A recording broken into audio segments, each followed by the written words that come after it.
दोस्तों नमस्कार, स्वागत है आप सभी का देश नीति पर। मैं हूं आपके साथ अदिति। 2024 चुनाव का आगाज हो गया है और नरेंद्र मोदी ने नारा दिया कि अब की बार 400 पार। मोदी का यह नारा पूरी तरह से 24 लोकसभा चुनाव में फेल साबित होने जा रहा है। मैं किस वजह से कह रही हूं कि अब की बार 400 पार नहीं कर पाएगी भारतीय जनता पार्टी, नहीं कर पाएंगे नरेंद्र मोदी। वजह क्या है बताएंगे आपको आगे वीडियो में, तो वीडियो को अंत तक जरूर देखिएगा। नमस्कार, स्वागत है आप सभी का देश नीति पर।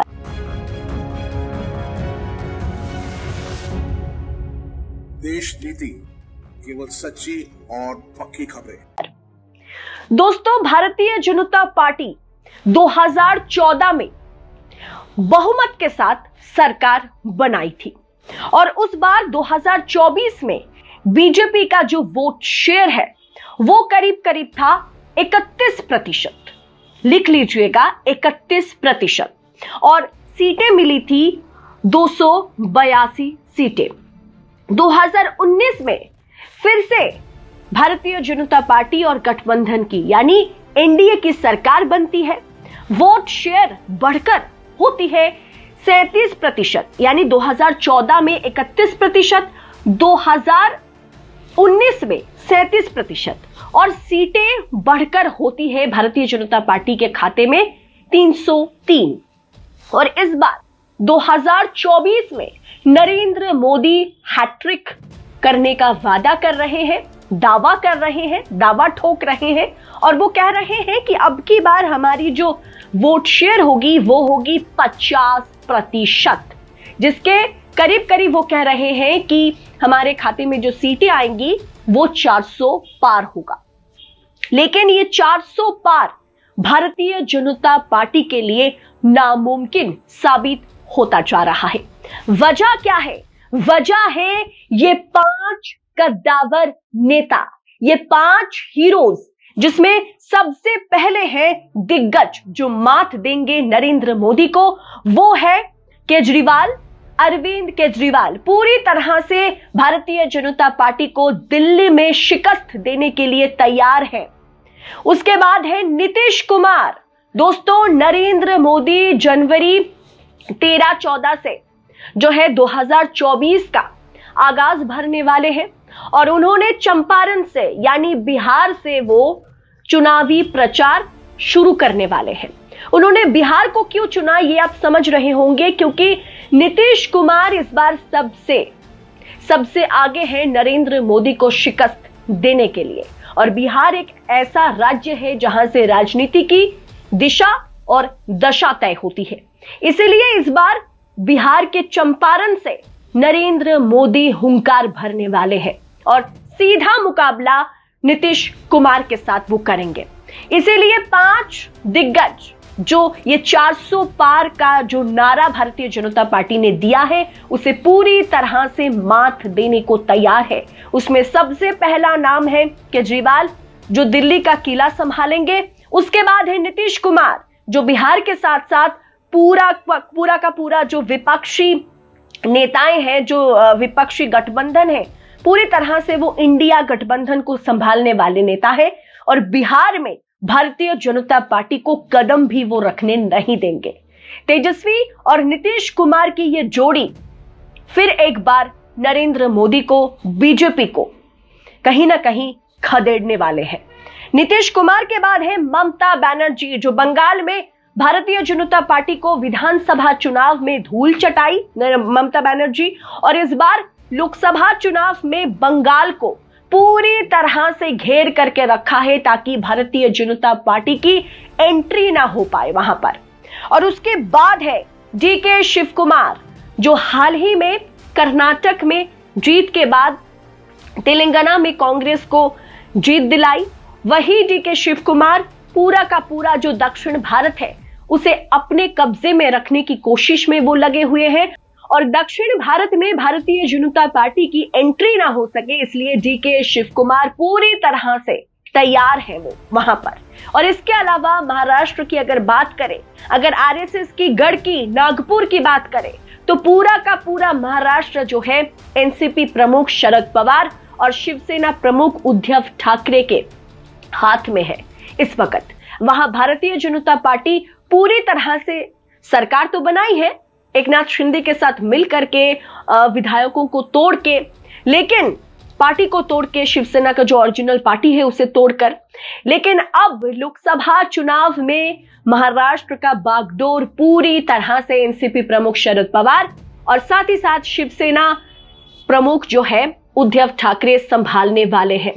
यानी ये 5 दिग्गज 400 का जो नारा नरेंद्र मोदी ने या भारतीय जनता पार्टी ने दिया है कि अब की बार 400 पार, मोदी जी फिर एक बार मुख्य प्रधानमंत्री बनने जा रहे हैं, इस नारे को, इस दावे को पूरी तरह से खारिज ये 5 नेता, दिग्गज नेता कर सकते हैं। दोस्तों, 2024 का चुनाव बहुत ही ज्यादा दिलचस्प होने जा रहा है और भारतीय जनता पार्टी जो 3 अहम मुद्दे पर इस बार चुनाव लड़ने जा रही है, वो 3 मुद्दे भी मैं एक एक कर आपके सामने रखूंगी, जिसके बाद आपको पता चल जाएगा कि इसका काट तो कहीं ना कहीं विपक्षी नेताओं ने, विपक्ष ने निकाल रखेगा और निकालेगा।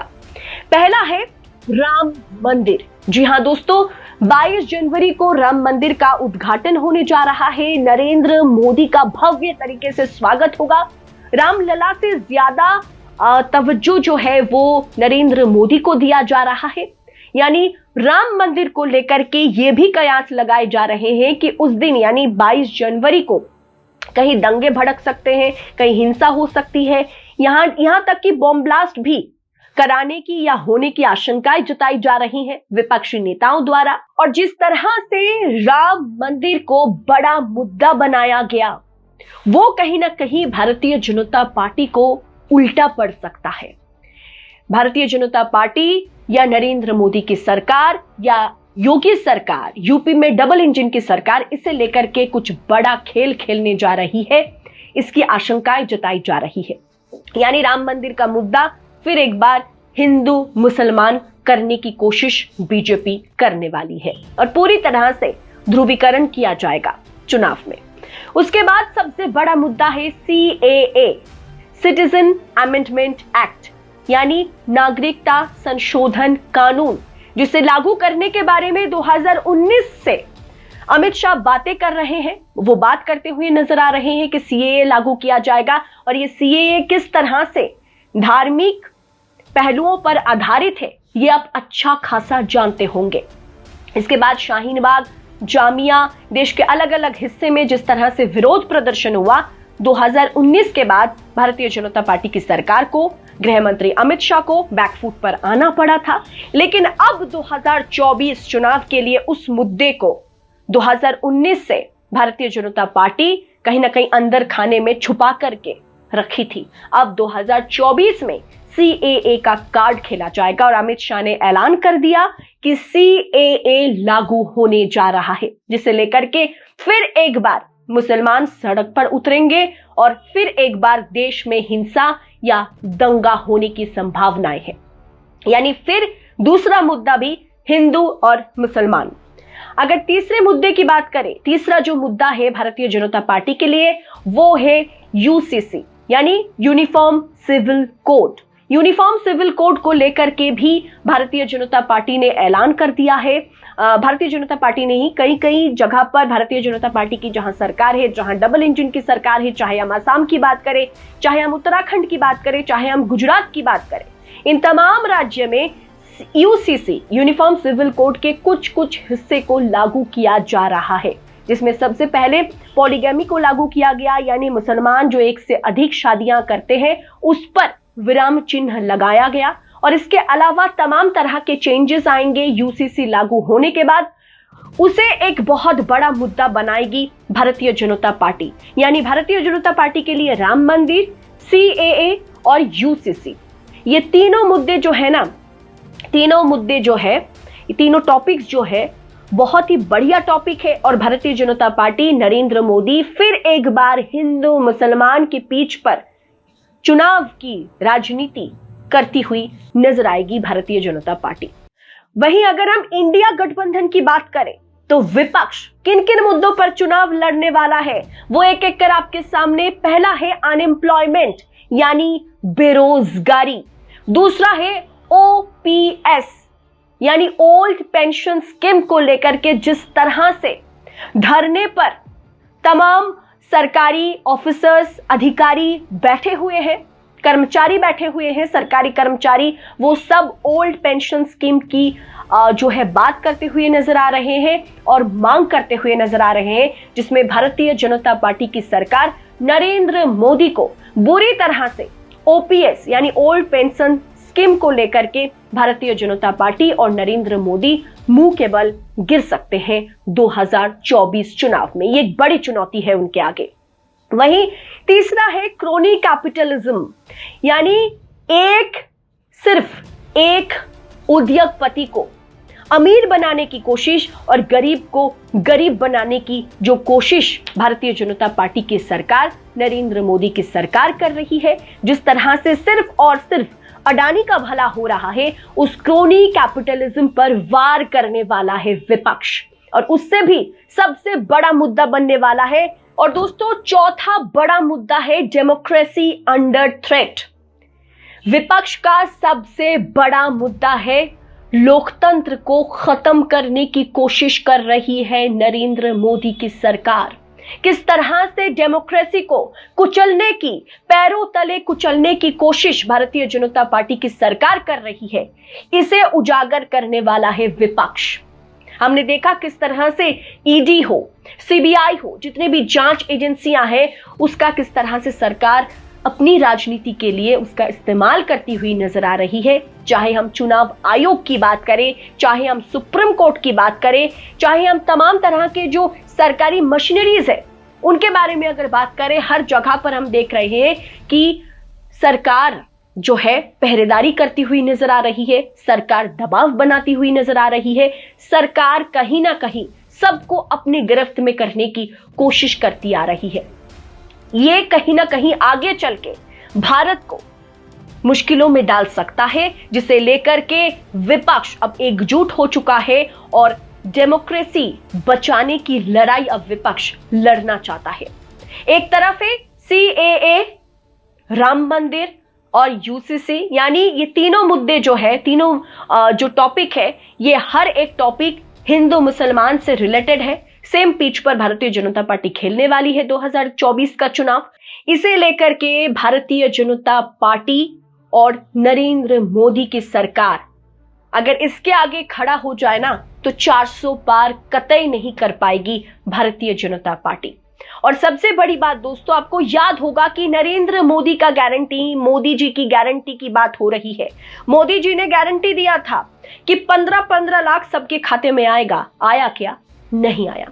मोदी जी ने सभी काले धन को वापस लाने का वादा उन्होंने किया था। आया क्या? नहीं आया। तो वही नरेंद्र मोदी ने 2 करोड़ नौकरी देने का वादा भी उन्होंने किया था, वो नहीं दे पाए। यानी कुल मिलाकर अगर देखा जाए तो मोदी जी की गारंटी जो है वो हर जगह, हर तरफ फेल साबित हो चुका है। और अगर नरेंद्र मोदी ने कहा कि अब की बार 400 पार, ये कितना मुमकिन है और कितना नामुमकिन है, ये पूरा वीडियो देखने के बाद आपको समझ में आ गया होगा। अब आप तय करें कि 2024 में वाकई नरेंद्र मोदी हैट्रिक करने जा रहे हैं। क्या वो वाकई 400 पार कर पाएंगे? तीनों राज्य में इस तरह से जीत के बाद हो सकता है कि भारतीय जनता पार्टी, नरेंद्र मोदी फिर एक बार 2024 का चुनाव भी जीत जाए, लेकिन 400 पार करना आसान नहीं है। और 2019 में जिस तरह से 303 सीटों के साथ भारतीय जनता पार्टी प्रचंड बहुमत के साथ सरकार बनाई थी, वो सीटें पूरी तरह से 24 चुनाव में घटने वाली है। इस पूरे विषय पर आपकी राय क्या है? कमेंट कर अपनी राय हमारे साथ शेयर कीजिएगा। बाकी ऐसी तमाम खबरों को पूरी पड़ताल के साथ पाने के लिए, राजनीति और राजनेताओं से जुड़ी खबरों को पूरी पड़ताल के साथ पाने के लिए देश नीति के साथ बने रहें। चैनल को सब्सक्राइब करें और फेसबुक पर हमें फॉलो जरूर कीजिएगा। बहुत बहुत शुक्रिया। जय हिंद, जय भारत।